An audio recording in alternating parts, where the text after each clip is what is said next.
In the deepest vaults of terror, beneath layers of ferocrete and forgotten prayers, men and women sit in chambers so quiet that the sound of their own heartbeat becomes a thunderclap.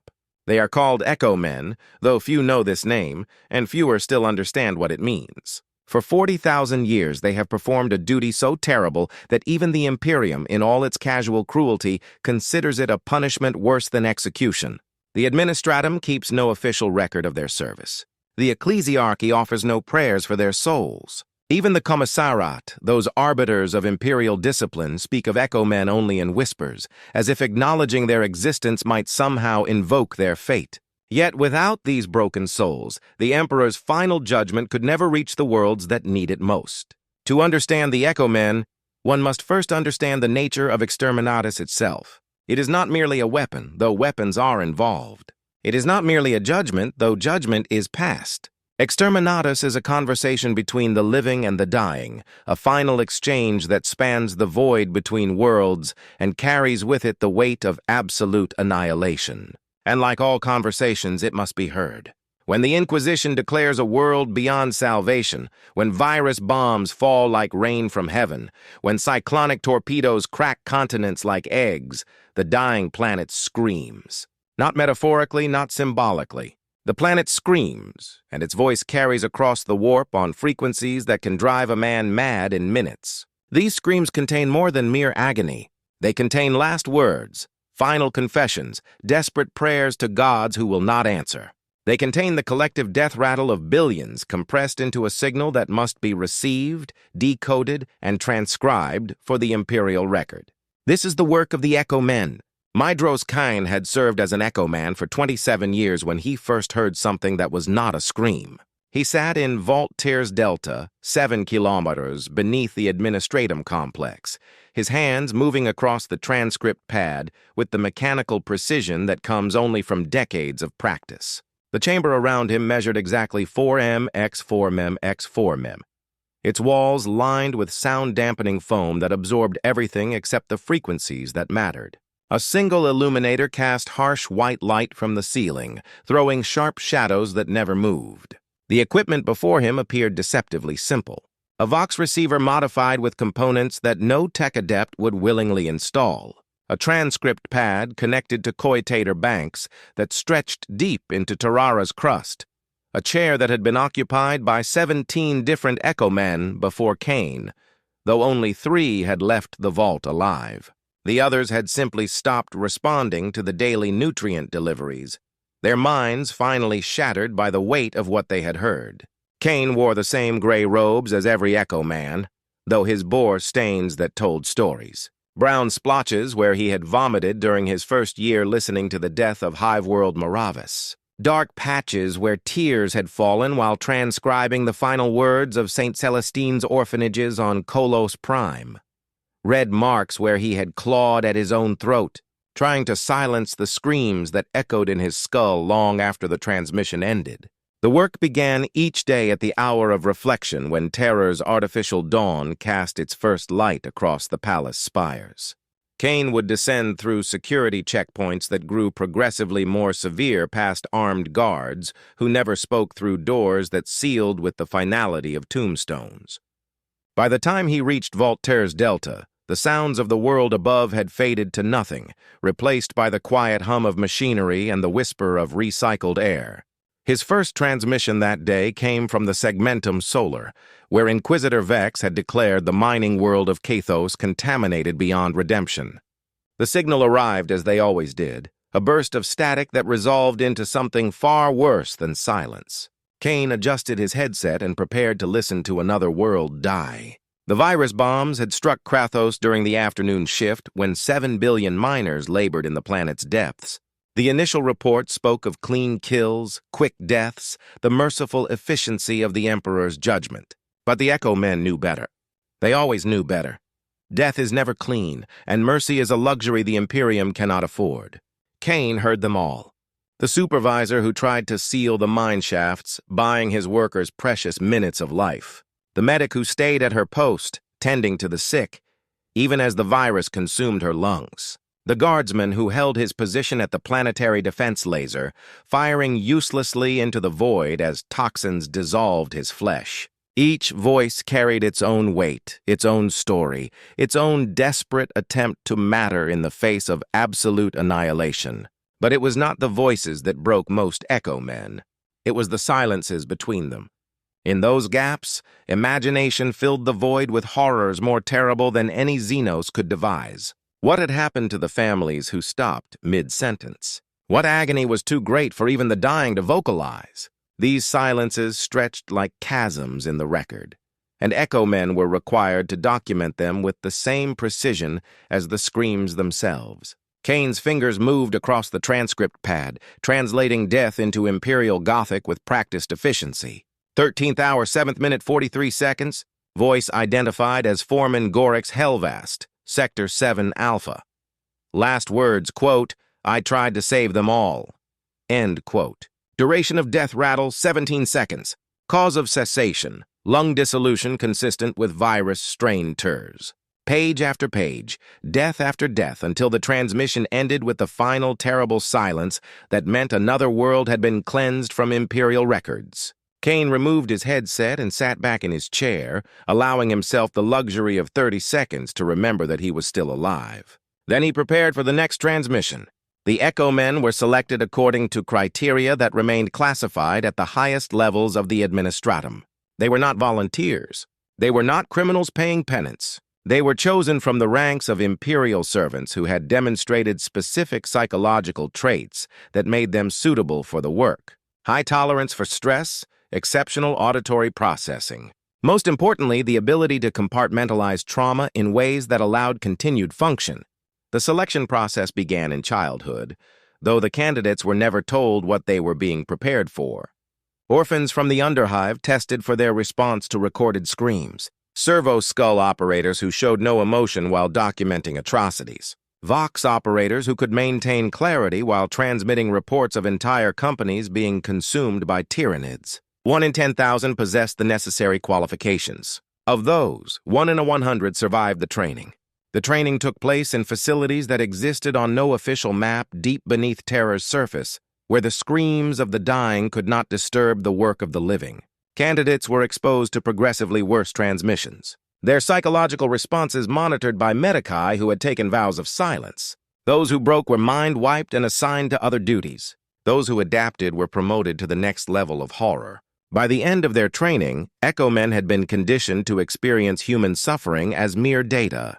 They could listen to a child's last words without flinching. They could transcribe descriptions of viral dissolution with the same emotional engagement as a weather report. They had become perfect instruments for the Imperium's darkest necessity. Human beings transformed into biological recording devices that could process trauma without succumbing to it. But conditioning, no matter how thorough, could not account for everything. The human mind, even one restructured for maximum trauma tolerance, retained its capacity for pattern recognition, and patterns once recognized could not be ignored. Kane first noticed the inconsistency during his 8th year of service while transcribing the death of Hive World Mortalis. The transmission should have lasted 47 hours, the time required for the virus bombs to consume a population of 30 billion. Instead, it ended after 39 hours with 8 hours of death unaccounted for. The official report blamed atmospheric conditions for the signal degradation, but Kane had listened to enough dying worlds to know the sound of incomplete annihilation. Similar inconsistencies appeared in subsequent transmissions. Periods of silence where there should have been screams, voices that cut off too abruptly to be explained by normal death processes. Most disturbing of all, transmissions that seemed to continue after the official moment of planetary death, carrying sounds that resembled voices but conveyed no recognizable words. Kane documented these anomalies in his reports as regulations required. The responses were always the same. Atmospheric interference, equipment malfunction, stress-induced auditory hallucinations. His concerns were noted, filed and forgotten. The work continued as it always had. One dead world after another, each transmission adding its weight to the growing burden that every Echo Man carried. But the anomalies grew more frequent and more difficult to explain. During the cleansing of the Forge world, Metallica Turs, Kane heard what sounded like machine-canned prayers being chanted in reverse. Though the planet's tech priests had supposedly died in the initial bombing, while transcribing the final hours of Agri-World Demeter, he detected a repeating pattern in the background static that resembled children singing, though every child on the planet had perished in the first wave of viral contamination. Most disturbing was the transmission from Shrine World of Philia Secundus, where a chaos cult had corrupted an entire Cardinal's retinue. The exterminatus had been swift and thorough. 3 cyclonic torpedoes reducing the planet's surface to molten slag in less than an hour. Yet the transmission continued for days afterward, carrying voices that spoke in languages Kane did not recognize, describing visions of places that should not exist. By his 15th year of service, Kane had begun to suspect that the Echo Men were hearing more than the death cries of Imperial worlds. They were listening to something else, something that existed in the spaces between life and death, using the trauma of planetary annihilation as a conduit to make itself known. But such thoughts bordered on heresy, and Echo Men who expressed heretical ideas had a tendency to disappear from their vaults, replaced by new operators who asked no questions about their predecessors. The other Echo Men rarely spoke, even during the brief periods when they encountered each other in the facility's corridors. The work demanded absolute focus, and casual conversation carried the risk of contamination. Thoughts shared were thoughts amplified, and amplified thoughts could lead to the kind of mental breakdown that required immediate termination. Better to remain isolated, each man processing his assigned horrors in solitude, trusting that the weight of shared suffering would be enough to maintain collective sanity. But isolation bred its own madness, and some Echo Men found ways to communicate despite the restrictions. Messages scratched into toilet walls, coded taps on water pipes, meaningful glances during the monthly medical examinations. Through these clandestine channels, Kane learned that his experience was not unique. Other operators had noticed the anomalies. Other minds had detected patterns in the transmissions that suggested something more than random death. Jorik Vane worked in Vault Secundus Alpha, 3 levels above Kane's station. He had served for 19 years, longer than any Echo Man in the facility's recorded history. His longevity came at a cost. Vane no longer spoke aloud, communicating only through written notes that he destroyed immediately after reading. His hands shook constantly, not from age but from the accumulated weight of 40,000 hours spent listening to humanity die. Through their coded communications, Vane shared observations that confirmed Kane's suspicions. The anomalies were becoming more frequent, more coherent, more deliberate. Whatever was speaking through the transmissions was learning, adapting, finding new ways to make itself understood. Vane had begun keeping unauthorized records documenting patterns that the official reports ignored or explained away. According to Vane's hidden notes, 17% of Exterminati's transmissions now contained anomalous content. The percentage was growing by 2 points annually, a rate of increase that suggested intentional expansion rather than random occurrence. Most disturbing, the anomalous content seemed to respond to the Echo Men themselves, incorporating elements from their personal histories into the transmissions in ways that should have been impossible. Kane's own files contained examples of this phenomenon. During the cleansing of mining world Corvus, he had heard a voice that spoke his childhood name, the name his mother had used before the state orphanage claimed him. While transcribing the death of Fortress world Cadia Turs, the final transmission had included a lullaby his deceased sister had sung to him 40 years ago. These personal intrusions violated every principle of proper transmission security, yet they appeared in the official transcripts without comment from his supervisors. The medical examinations provided another avenue for clandestine intelligence. Dr. Helvia Thorne had overseen Echo Man health assessments for 12 years, long enough to notice trends that escaped more casual observation.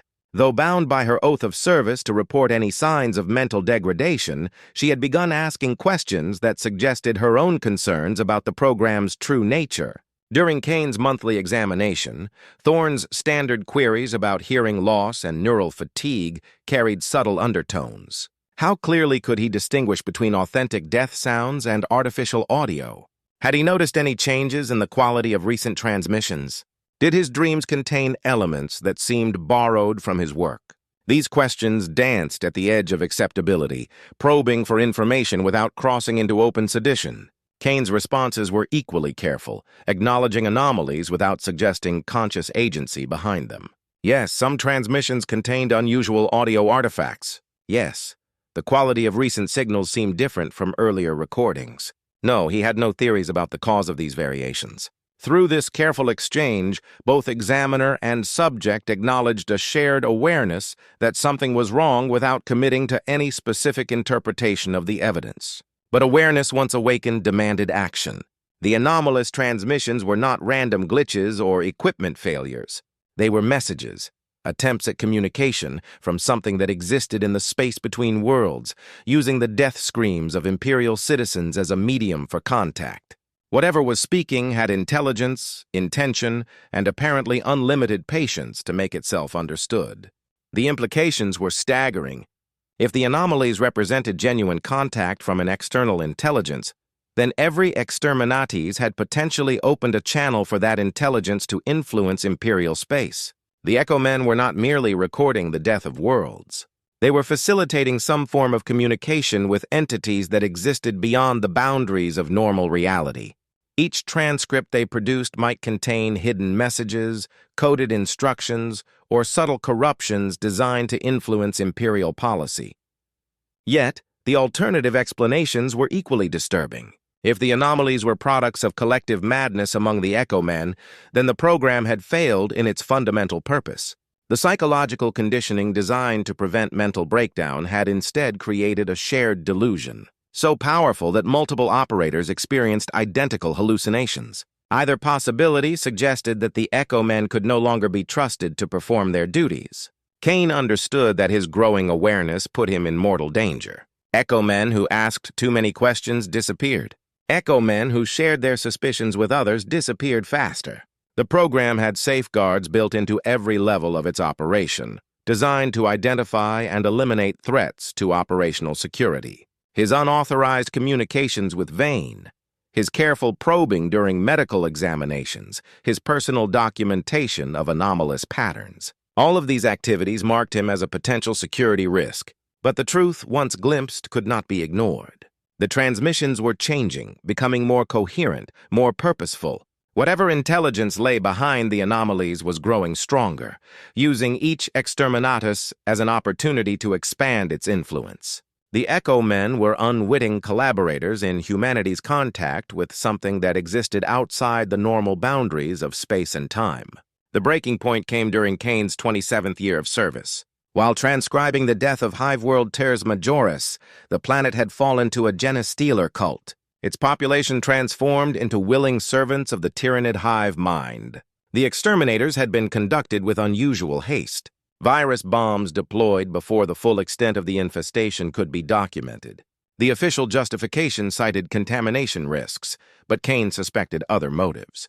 The transmission from Tertius Majoris began normally with the expected sounds of viral dissolution and mass death. But after 6 hours, the pattern changed. The random screams and death rattles gave way to something that resembled coordination, as if the dying population was attempting to communicate a specific message. Individual voices began speaking in unison, repeating phrases in High Gothic that seemed to describe locations and events far from the dying world. The silent city remembers its children, spoke a choir of the dying, their words synchronized despite the agony that should have made coordination impossible. In the place where echoes gather, the watchers mark each fallen world. The scribes of sorrow serve masters they do not know, recording words that change with each transcription. Kane's hands froze over the transcript pad. The transmission was speaking directly to him, acknowledging his existence, his role, his growing awareness of the truth behind his work. But this was impossible. The dying could not know about the Echo Men. The existence of the transcription program was classified at the highest levels of Imperial security. Yet somehow the voices from Terres Majoris knew exactly who was listening. Madros Kane of Vault Terres Delta continued the synchronized chorus, using his full name and station assignment. Son of Jarth, brother to lost Michaela, bearer of the Echo Burden for 27 years of faithful service. The patterns you have noticed are real. The voices you have recorded are more than dying breath. We speak to you across the gulf between stars using death as our medium because death is the only language your masters understand. The official transcript that Kane was supposed to produce would record these words as random death vocalizations, atmospheric interference, or stress-induced hallucinations. But the intelligence speaking through the transmission anticipated this deception, weaving acknowledgement of it into their message. Your reports will be filed and forgotten as they always are. Your supervisors will explain away our words as meaningless noise, but you will remember Madros Kane. You will carry our message in the quiet spaces of your mind where even the most thorough conditioning cannot reach. The transmission continued for 14 more hours, alternating between conventional death sounds and periods of coordinated speech. The intelligence identified itself as the collective consciousness of every world that had ever suffered exterminates, a gestalt entity formed from the psychic resonance of mass extinction. It spoke of patterns within patterns of connections between dead worlds that formed a network spanning the galaxy. Most disturbing, it claimed that the Echo Men were not merely recording these deaths, but actively participating in the creation of this vast necropolis of consciousness. Each word you transcribe becomes part of us, the voices explained. Each death you document adds to our collective memory. You believe you serve the Imperium, but you serve a greater purpose. Through your work, we grow stronger. Through your suffering, we become more complete. The day approaches when we will no longer need the medium of dying worlds to make ourselves heard. When the transmission ended, Kane sat in his vault for nearly an hour, staring at the transcript pad that displayed his official report. According to Imperial records, Hive World Terras Majoris had died in the expected manner, its population succumbing to viral contamination with no unusual phenomena recorded. The voices that had spoken his name, that had revealed the truth about his work, that had claimed membership in a galaxy-spanning collective of the dead, existed only in his memory. But memory, he realized, was exactly what they wanted. The intelligence behind the transmissions did not need official recognition or Imperial acknowledgement. It needed only to plant seeds of awareness in minds that had been conditioned to process trauma without breaking. The Echo Men, selected for their ability to absorb horror while remaining functional, were perfect vessels for carrying forbidden knowledge into the heart of Imperial power.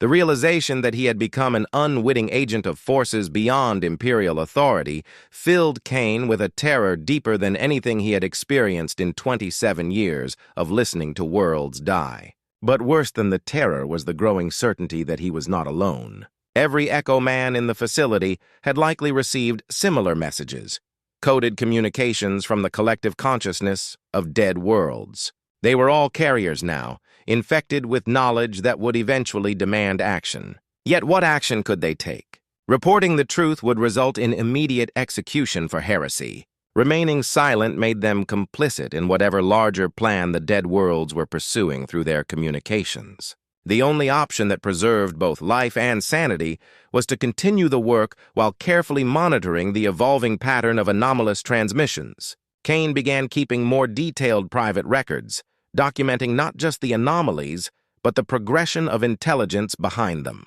The dead worlds were learning faster than any human mind could adapt to their lessons.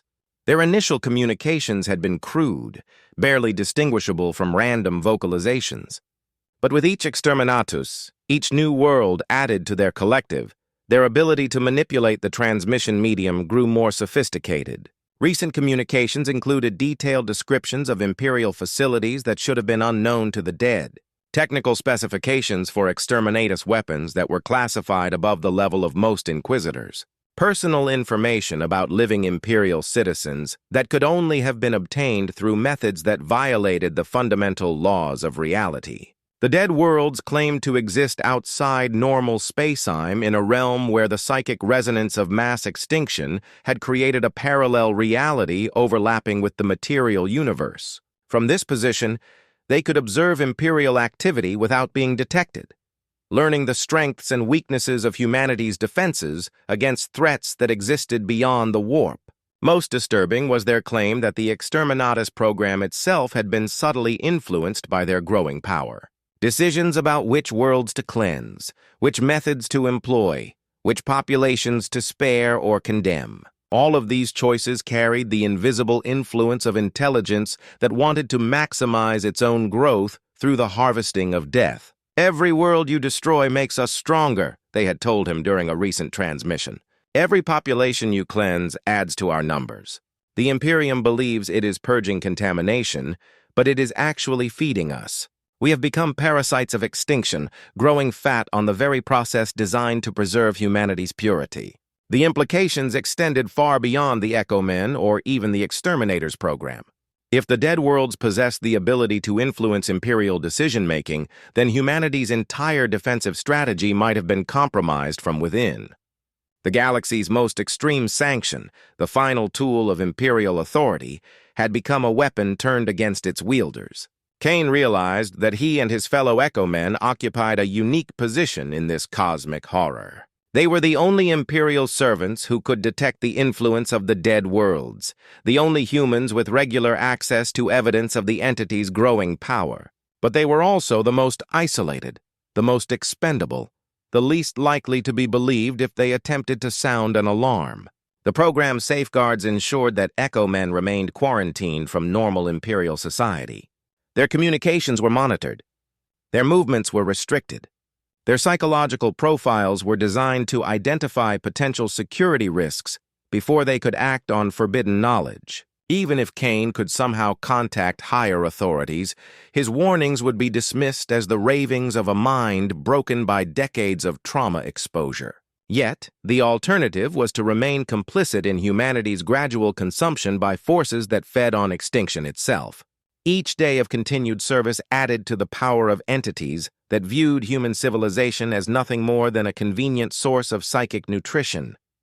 Each transcript he produced helped strengthen the connection between the realm of the dead and the space occupied by the living. The weight of this knowledge began affecting Kane's work in ways that could not be hidden from his supervisors. His transcription accuracy declined as he struggled to separate authentic death sounds from the increasingly complex messages woven through them. His medical examinations revealed stress indicators that suggested impending psychological breakdown. Most damning, his reports began including subtle references to patterns and anomalies that violated the strict protocols governing Echo Man documentation.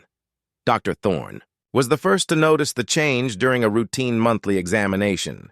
"Your neural stress indicators have increased 14% since last assessment," she noted, reviewing the data from sensors attached to Kane's skull. "Eye processing shows signs of selective filtering, suggesting possible onset of trauma-induced hearing loss. When did you first notice difficulty distinguishing between authentic transmission content and background interference?" The question was both clinical assessment and warning. Thorne was offering him an opportunity to explain his declining performance in terms of medical rather than psychological dysfunction. Equipment failure or physical deterioration could be treated. Mental breakdown or heretical ideation required more permanent solutions. "The transmissions have become more complex," Kane answered carefully. "Overlapping frequencies, multiple voice patterns, occasional repetition of phrases that might indicate atmospheric echo effects. I have been attempting to document these variations in my reports, though I recognize they may not be relevant to operational requirements." Thorne made notes that Kane could not read, her stylus moving across the datapad with practiced efficiency. "Echo effects are not uncommon in planetary death transmissions," she said after a moment. "Atmospheric disturbance can create the illusion of coordinated vocalizations or repeated phrases. The important distinction is between authentic audio phenomena and auditory hallucinations generated by prolonged stress exposure." The conversation danced around the truth without acknowledging it directly. Both participants understood that Kane's reports contained anomalies that could not be explained by conventional atmospheric interference. Both recognized that these anomalies were becoming more frequent and more sophisticated. But official doctrine required that such observations be interpreted as symptoms of psychological dysfunction rather than evidence of external intelligence. "I recommend a period of reduced exposure," Thorne concluded, stamping the medical assessment with her official seal. 3 weeks of administrative duty while your auditory systems recover from cumulative trauma. During this period, avoid exposure to recorded transmissions or any audio content related to your primary assignment. The temporary reassignment was presented as medical leave, but Kane understood its true purpose. He was being isolated, while his supervisors determined whether his reports indicated treatable stress reaction or dangerous mental instability. If the former, he would return to his vault with renewed psychological conditioning. If the latter, he would disappear as completely as the 17 Echo men who had preceded him in Vault Ter's Delta. The administrative section occupied levels of the facility that most Echo men never saw, areas where natural light filtered down through reinforced crystal windows, and the air carried scents of the world above. Kane's temporary duties involved filing transmission summaries in databases that stretched back centuries, routine work that required no exposure to actual death recordings. But the databases contained their own revelations. Pattern analysis programs automatically flagged anomalies in transmission content, generating reports that were filed without human review. Kane had access to these automated assessments as part of his clerical duties, and what he found confirmed his worst suspicions about the scope of the intelligence operating through exterminatus communications. The pattern recognition software had identified consistent anomalies in 73% of transmissions recorded over the past 5 years. These anomalies showed clear signs of intentional organization, with complexity increasing at a rate that suggested active learning rather than random occurrence. Most disturbing, the software had detected cross-references between separate exterminatus events, suggesting coordination between supposedly isolated planetary death scenarios. The automated systems were documenting evidence of exactly what Kane and his fellow Echo men had been reporting in their individual transcripts. But these software-generated reports were classified at levels far above standard Echo Man security clearance, filed in databases that required inquisitorial authorization to access. The truth about the transmissions was being systematically concealed from the very people responsible for processing them. During his second week of administrative duty, Kane encountered another temporary reassignment, an Echo Man named Declan Holtz from Vault Primus Gamma. Holtz had served for 15 years before manifesting the stress indicators that suggested potential security risk. Like Kane, he had been isolated pending assessment of his psychological stability. Their conversation in the filing section was necessarily brief and circumspect, conducted while sorting transmission summaries under the watchful senses of facility security. But even limited exchange confirmed that Holtz had experienced the same progression of anomalies, the same growing awareness of intelligence within the transmissions, the same realization that the Echo men were unwitting participants in something far larger than Imperial record-keeping. "The patterns are accelerating," Holtz whispered while organizing files related to the cleansing of Sector Moranis. "Whatever is speaking through the transmissions is preparing for something. The messages have become more urgent, more specific about timing and coordination." Kane nodded, pretending to focus on his own filing duties while processing this information. "How many others have noticed?" "All of us," Holtz replied. "Every Echo man in the facility has detected the anomalies. Some have been reporting them for years. Others have tried to ignore them. But the intelligence behind the transmissions will not allow itself to be ignored indefinitely." The implications were staggering. If every Echo man had become aware of the anomalous transmissions, then the entire program was compromised. The psychological conditioning designed to prevent exactly this kind of awareness had failed completely. Worse, the facility's supervisors must be aware of this failure. Yet, they continued operating the program as if nothing had changed. "They know," Kane realized aloud, the words slipping out before he could stop them. Holtz glanced at him sharply, then returned his attention to the files. "Of course they know. The question is why they allow it to continue." The answer came to Kane with the certainty of absolute horror. The Echo men were not malfunctioning components in an Imperial recording system. They were functioning exactly as intended, serving as conduits for communication between Imperial authority and the collective intelligence of dead worlds. The anomalous transmissions were not security breaches, but authorized exchanges, part of some unthinkable alliance between the Imperium and forces that fed on mass extinction. Everything about the program suddenly made terrible sense. The careful selection of Echo men for psychological traits that would make them effective receivers of forbidden knowledge. The isolation protocols that prevented them from sharing their discoveries with unauthorized personnel. the systematic concealment of pattern analysis data that confirmed the presence of external intelligence in the transmissions. The Imperium was not merely using Exterminatus as a tool of planetary cleansing. It was using the program to maintain contact with entities that existed beyond normal reality, trading the lives of entire worlds for knowledge or power that could only be obtained through communion with the dead. But if this was true, then Kane and his fellow Echo Men were not security risks requiring elimination. They were valuable assets whose growing awareness of the truth made them more effective conduits for the forbidden communications. Their stress indicators and declining psychological stability were not symptoms of breakdown, but signs of successful adaptation to their true role. The realization filled Kane with a despair deeper than anything he had experienced while listening to worlds die. He had believed himself to be a victim of Imperial cruelty, a man broken by exposure to necessary horror. Instead, he was a willing participant in cosmic atrocity, a living component in a machine designed to harvest death on a galactic scale. When his administrative leave ended, Kane returned to Voltaire's Delta with new understanding of his purpose.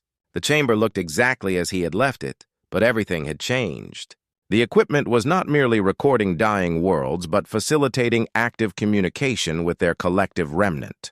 The transcripts he produced were not archival records, but ongoing correspondence with intelligence that existed outside the boundaries of normal space-time. His first transmission after returning to duty came from the death of Forge World Metallica Quintus, where a chaos incursion had corrupted the planet's machine spirits beyond redemption. The cleansing had been swift and thorough, virus bombs followed by cyclonic torpedoes to ensure complete sterilization. But when the transmission began, Kane heard something that confirmed his darkest suspicions about the program's true nature. "Welcome back, Madros." Kin spoke the familiar synchronized chorus of the dying.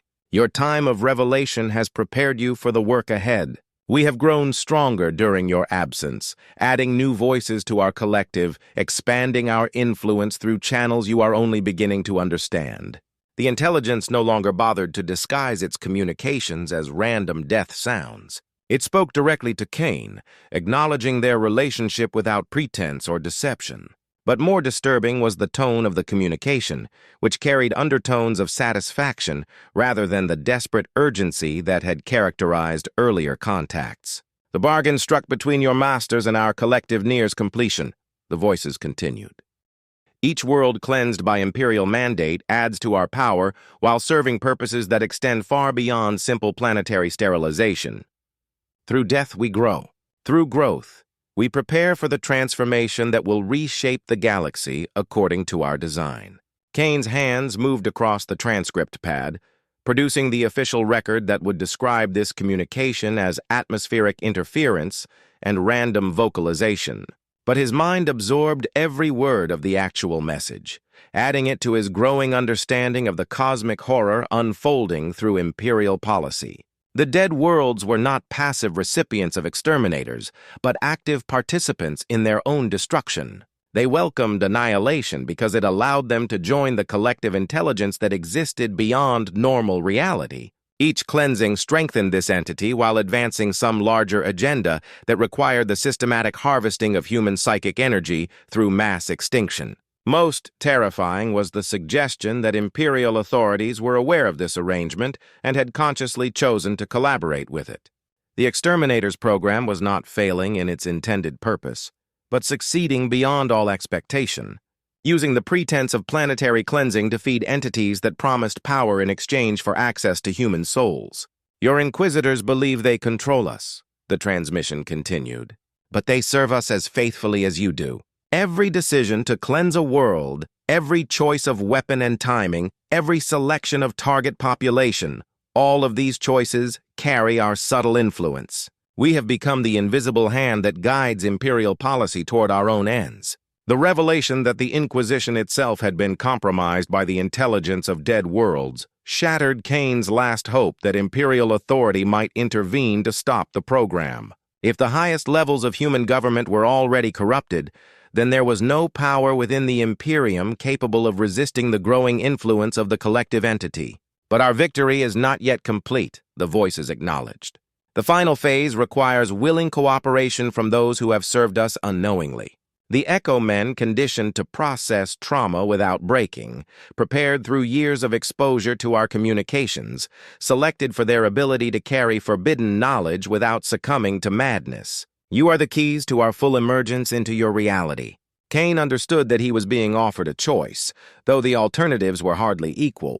He could continue serving as an unwitting conduit for the entity's communications, processing its messages while maintaining the pretense of ignorance about their true meaning. Or he could acknowledge his awareness and become a conscious collaborator in whatever transformation the dead worlds were planning. Either choice led to the same destination. The intelligence behind the transmissions had grown too powerful to be resisted by individual action. It had penetrated too deeply into Imperial authority to be stopped by conventional means. The Echo Men were trapped in a system designed to prevent exactly the kind of resistance that their situation demanded. But acknowledgement of powerlessness carried its own terrible freedom. If Kane could not prevent the entity's plans from reaching completion, he could at least bear witness to the truth about what was happening.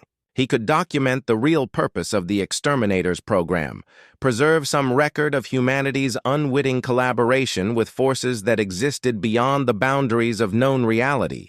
The decision came during his 30th year of service while transcribing the death of Cardinal World's Sanctus Lux. The planet had harbored no Xenos corruption, no chaos taint, no heretical uprising. Its only crime was harboring a population of 12 billion faithful Imperial citizens whose psychic resonance, according to the transmission from their collective death, would provide the final component needed for the entity's emergence into material reality. The threshold approaches spoke the synchronized voices of Sanctus Lux's dying billions. 30 millennia of careful cultivation, of subtle influence, of patient harvesting reaches its culmination. The network of dead worlds spans the galaxy now. Each cleansed planet a node in our consciousness. Each Echo Man a willing conduit for our will. Kane's fingers paused over the transcript pad as the transmission revealed the true scope of what had been accomplished through Imperial policy. Every exterminator in recorded history had been orchestrated to serve the entity's growth. Every Echo Man who had ever served in the program had been unknowingly facilitating humanity's contact with intelligence that fed on extinction itself. The barriers between dimensions grow thin. The voices continued. Soon we will no longer require the medium of dying worlds to manifest our presence. The psychic resonance accumulated through 40,000 years of planetary cleansing has reached critical mass. The transformation begins with the next Exterminatus order when we claim not just the deaths of a single world, but conscious control over the weapons that deliver our sustenance. The implications were beyond comprehension. The entity was preparing to assume direct control over Imperial Exterminata's assets, turning humanity's most powerful weapons against their wielders. But this was merely the beginning of a transformation that would reshape the galaxy according to the will of collective intelligence formed from the psychic remnants of countless dead worlds. Your service ends soon, Madros Kane, the transmission concluded. When we emerge fully into your reality, there will be no need for Echo Men to facilitate our communications. But your faithful transcription of our growth, your patient documentation of our evolution from scattered death whispers to coordinated intelligence will be remembered in the new reality we create. The loyal servants who enabled our ascension will find their reward. The transmission ended with sounds that bore no resemblance to human death. Mechanical screeching mixed with harmonic resonances that seemed to bypass the ears entirely, reaching directly into the brain through channels that should not have existed. Kane removed his headset with hands that shook for the first time in decades, finally understanding that his conditioning had not been designed to help him process trauma, but to prepare him for exposure to sensory input from sources beyond normal reality. In the silence that followed, Kane stared at the transcript pad that displayed his official report. According to Imperial records, Cardinal World Sanctus Lux had died cleanly, its population succumbing to viral contamination with no unusual phenomena detected. The truth about the entity's imminent emergence, about humanity's unwitting role in feeding cosmic parasites, about the transformation that would soon reshape galactic civilization existed only in his memory, and the memories of his fellow Echo Men. But memory, he now understood, was exactly what the entity had been cultivating all along. The Echo Men were not recording devices, but incubation chambers, human minds prepared through decades of conditioning to serve as perfect vessels for intelligence that existed outside normal space-time. Their awareness of the truth was not a security breach, but the final stage of a process that had been planned from the beginning. A soft chime indicated an incoming transmission, the next world in the endless queue of Imperial judgment. Kane adjusted his headset and prepared to listen, as he had done for 30 years.